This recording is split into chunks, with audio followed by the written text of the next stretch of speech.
جس نے ایک انسان کی جان بچائی تو گویا اس نے پوری انسانیت کی جان بچائی۔ سورۃ المائدہ آیت نمبر 32۔ اس وقت تقریباً 60% پاکستان سیلاب میں ڈوبا ہوا ہے۔ وہاں اس آفت میں پھنسے لوگوں کو آپ کی امداد کی ضرورت ہے۔ صاحب ثروت لوگوں کو اوورسیز پاکستانیوں سے گزارش ہے کہ اپنے قریبی عزیزوں اور رفقا کے ذریعے سیلاب میں پھنسے ہوئے لوگوں کی مدد کریں۔ پاکستان کی تاریخ میں یہ سب سے بڑا تباہ کن سیلاب ہے۔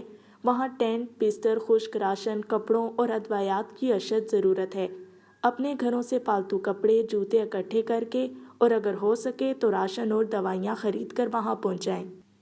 سیلاب متاثرین کی امداد کیجیے، متاثرین آپ کے منتظر ہیں۔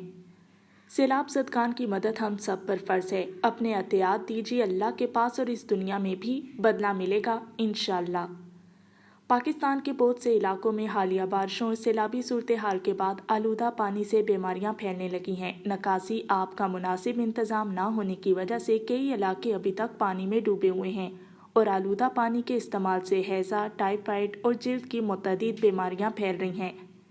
احتیاطی تدابیر: جہاں تک ممکن ہو باہر کھانے سے گریز کریں۔ سوکھے ہوئے کپڑے پہنیں تاکہ فنگل انفیکشن سے بچ سکیں۔ زیادہ رش والی جگہوں جیسے مارکیٹ میں جانے سے گریز کریں۔ کھانستے اور چھینکتے ہوئے ناک اور منہ کو رومال سے ڈھانپ لیں۔ کھانا کھانے سے پہلے اور باتھ روم استعمال کرنے کے بعد ہاتھوں کو اچھی طرح دھوئیں۔